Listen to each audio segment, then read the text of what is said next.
Butane का conformational analysis करते हैं और ये मैं आपके सामने कन्फर्मेशंस ड्रॉ करूँगी। ठीक है जी, हमारे पास एन ब्यूटेन का स्ट्रक्चर हम ड्रॉ कर लेते हैं पहले।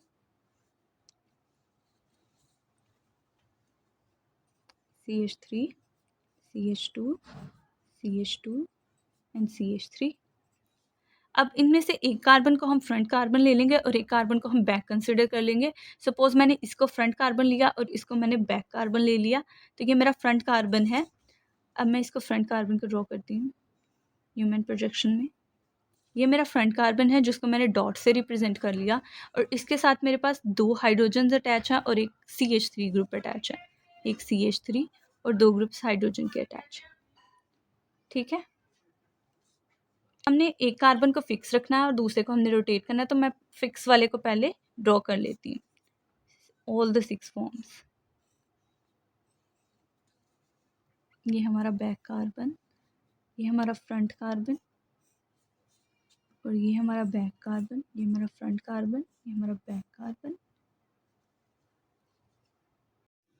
ये हमारा बैक कार्बन, फिर से ये हमारा फ्रंट कार्बन, और ये हमारा बैक कार्बन, ये फ्रंट कार्बन, और ये हमारा बैक कार्बन।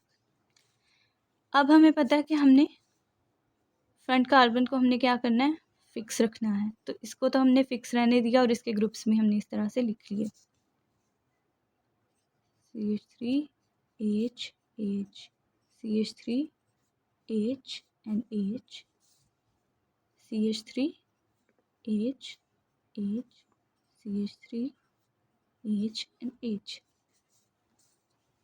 अब हमने क्या किया, फिक्स वाले कार्बन को तो हमने फिक्स ही रखा है हर कंफर्मेशन में।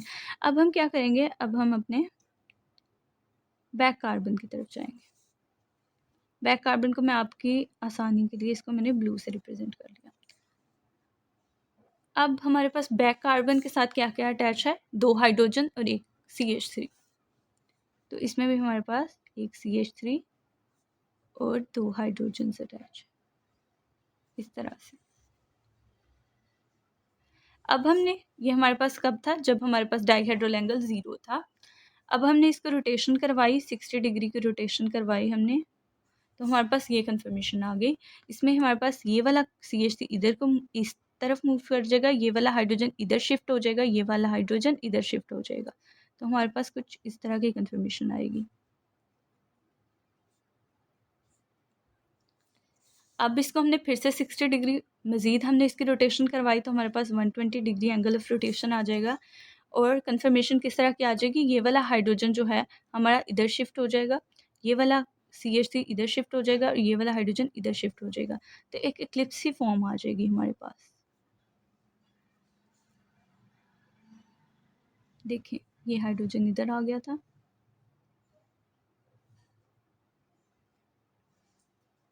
ये CH3 इधर शिफ्ट हो गया था, ये H भी इधर शिफ्ट हो गया था।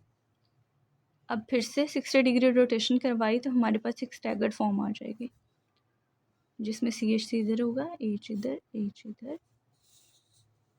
फिर से 60 डिग्री रोटेशन करवाई, ये हमारे पास 180 डिग्री थी, अब हमने 240 डिग्री रोटेशन करवा लिया,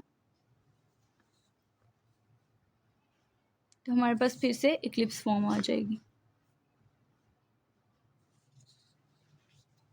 अब ये वाला CH3 इस तरफ शिफ्ट हो गया, ये वाला हाइड्रोजन इधर शिफ्ट हो गया, और ये वाला हाइड्रोजन इधर शिफ्ट हो गया, CH3 इधर शिफ्ट हो गया।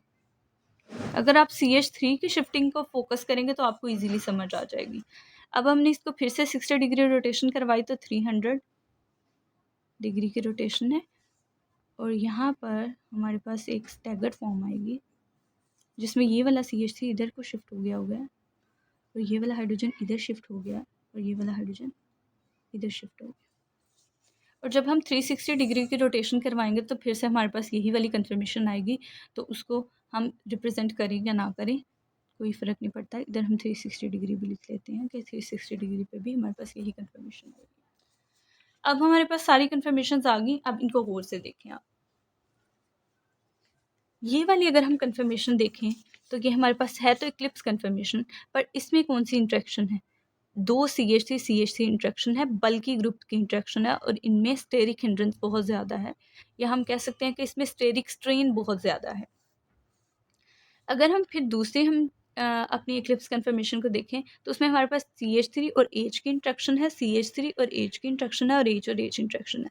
सबसे ज़्यादा बल्किएस्ट इंट्रैक्शन इस वाली हमारी एक्लिप्स में आ रही है, तो ये हमारे पास फुली एक्लिप्स फॉर्म होगी।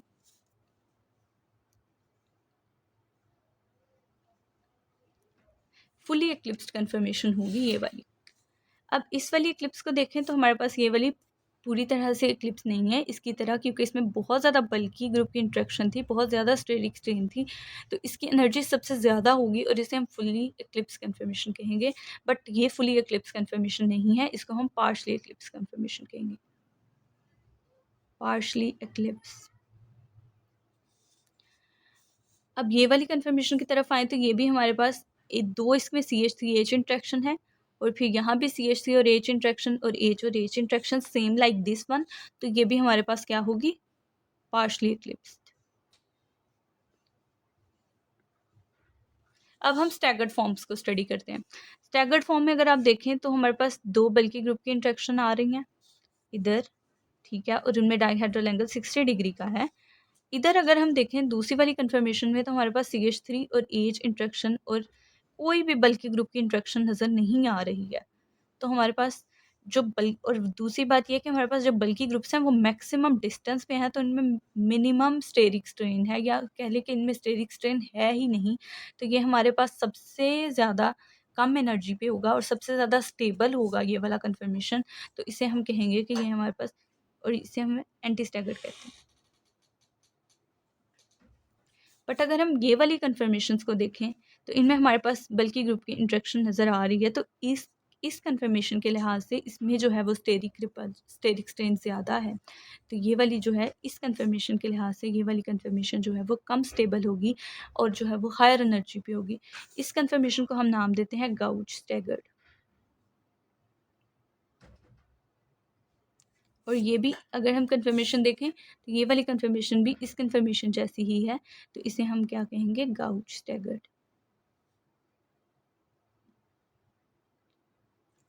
अगर हम इस कन्फर्मेशन को ए का नाम दें, ये वाली कन्फर्मेशन को बी का नाम दें, इसको सी का नाम दें, इसको डी का दें, इसको ई का दें और इसको एफ का नाम दें,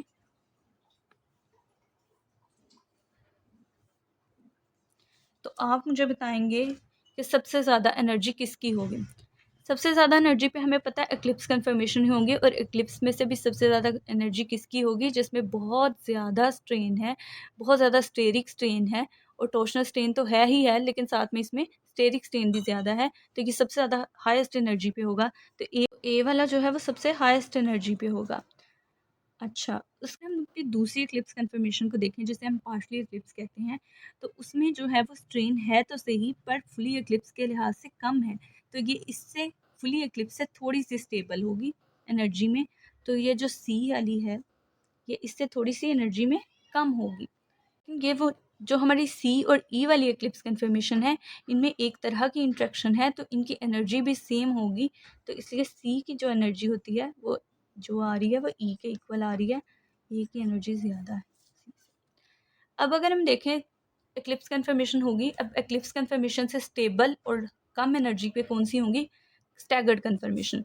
और स्टैगर्ड कन्फर्मेशन में अगर हम देखें तो सबसे कम एनर्जी तो इसकी होगी डी वाले की, लेकिन डी वाले से ज़्यादा किसकी एनर्जी आ रही है हमारे पास, बी और एफ वाले की एनर्जी। तो हम कह सकते हैं कि ये वाली एक्लिप्स फॉर्म से कम एनर्जी पर हमारी ये गाउच स्टैगर्ड वाली कन्फर्मेशन है जो कि बी है, और बी की कन्फर्मेशन इक्वल आ रही है हमारे पास एफ की कन्फर्मेशन से, लेकिन इन दोनों की एनर्जी ज़्यादा है एज कंपेयर टू डी। तो ये हमारे पास तो एनर्जी ऑर्डर भी आ गया साथ में ही कि ए की एनर्जी ज़्यादा है एज़ कम्पेयर टू सी, और सी की एनर्जी सेम है लाइक ई, और ई की एनर्जी से भी ज़्यादा है हमारे पास बी की एनर्जी, बट बी की एनर्जी इक्वल है एफ की एनर्जी से, और उससे भी कम हमारे पास डी की एनर्जी है। तो सबसे ज़्यादा स्टेबल हमारे पास वो होता है जो लोएस्ट एनर्जी पे हो, तो डी हमारे पास मोस्ट स्टेबल है। और ए, क्योंकि हमारे पास ए की सबसे ज़्यादा एनर्जी है तो ये हमारे पास लीस्ट स्टेबल होगा, लीस्ट स्टेबल कंफर्मेशन, और this one is the most stable. तो लीस्ट स्टेबल कौन सी है? Fully eclipse is the least stable one and anti staggered is the most stable one. अब अगर हम इसकी एनर्जी डायग्राम देखें तो हमारे पास यहाँ पर था हमारा 0 डिग्री का एंगल, और जब हमारा एंगल 0 डिग्री था तो फुली एक्लिप्स कंफर्मेशन थी जो कि मैक्सिमम एनर्जी के कंफर्मेशन है। तो यहाँ पर हम पॉइंट कर लेते हैं, यहाँ पर हमारा आ गया। उसके बाद हमारे पास जब एंगल 60 डिग्री का हुआ, जब एंगल 60 डिग्री का हुआ तो हमारे पास कौन सी कंफर्मेशन आ गई है? गाउच स्टैगर्ड की कंफर्मेशन आ गई है। और गाउच स्टैगर्ड की कंफर्मेशन जो है वो मिनिमम एनर्जी पे होगी पर एंटी स्टैगर्ड से कम। तो हम इस वाले पॉइंट पे कह लेते हैं कि यहाँ पर हमारा गाउच स्टैगर्ड आ गया। फिर इसके बाद जब हमारा एंगल 120 डिग्री का होता है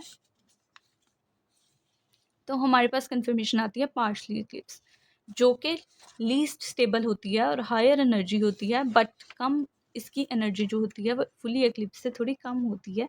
तो हम इसका पॉइंट इधर शो कर लेते हैं, ठीक है जी। अब हमारे पास अगर हम 180 पे जाएं तो 180 पे हमारे पास मोस्ट स्टेबल और लोएस्ट एनर्जी की कंफर्मेशन आती है, एंटी स्टैगर्ड की कंफर्मेशन। तो 180 पे हमारे पास सबसे स्टेबल और सबसे कम एनर्जी वाली कंफर्मेशन आती है। इसके बाद हम जब 240 पर जाता है हमारा एंगल तो हमारे पास आती है इक्लिप्स कंफर्मेशन, और कौन सी? Partially Eclipse. तो यहाँ पर पार्शली इक्लिप्स का पॉइंट ये था।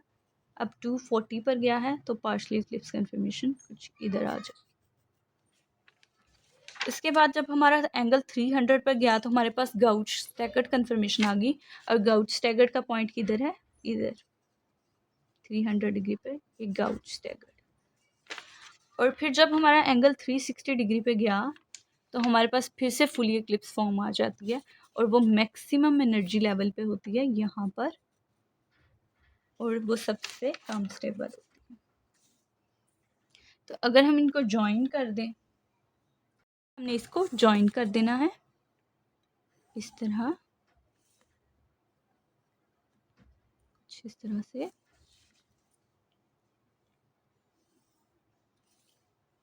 अब आप इसे ड्रॉ कर लीजिएगा।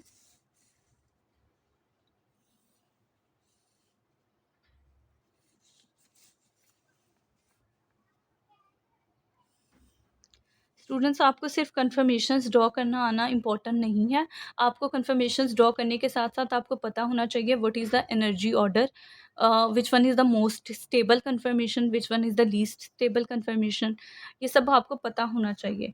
तो इसलिए मैंने आपको इस तरह से करवाया, वरना अगर मैं चाहती तो आपको सिंपल से कन्फर्मेशंस ड्रॉ करनी भी सिखा सकती थी, बट इस तरह से आपको इसलिए कोरिलेट करके बताया कि आपको पता हो कि इसका इनमें एनर्जी का रिलेशन क्या है, कौन-सा ज़्यादा एनर्जी पर लेवल पर है, कौन-सा कम एनर्जी लेवल पर होगा, और किस तरह से हम देख सकते हैं कि कोई कन्फर्मेशन लीस्ट स्टेबल क्यों है और कौन-सी कन्फर्मेशन अगर मोस्ट स्टेबल है तो वो क्यों मोस्ट स्टेबल है, ठीक है?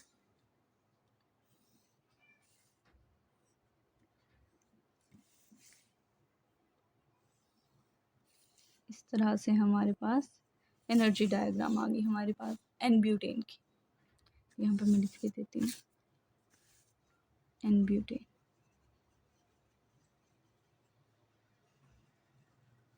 सिर्फ आप उनकी प्रैक्टिस ना कीजिएगा जो आपकी बुक में गिवन है या जो आपके टीचर ने आपको करवाया। डिफरेंट मॉलिक्यूल्स ले सकते हैं और उनमें आप फ्रंट कार्बन को इंडिकेट कीजिएगा, फिर बैक कार्बन को इंडिकेट कीजिएगा, फिर एक कार्बन को फिक्स रख लीजिएगा, दूसरे कार्बन को रोटेट करवाइएगा, दूसरे कार्बन के ग्रुप्स को रोटेट करवाइएगा, तो आपके पास डिफरेंट कन्फर्मेशंस ड्रॉ हो जाएंगी। ज़रूरी नहीं कि वो इसी तरह का एनर्जी ग्राफ आए, एनर्जी ग्राफ जो उसका होता है वो डिफरेंट भी आ सकता है, तो आप अपनी कन्फर्मेशंस के लिहाज से उसे ड्रॉ कर लीजिएगा। This is all for today's lecture, और अब आप इनका स्क्रीनशॉट ले लीजिए, can take the screenshot of these to.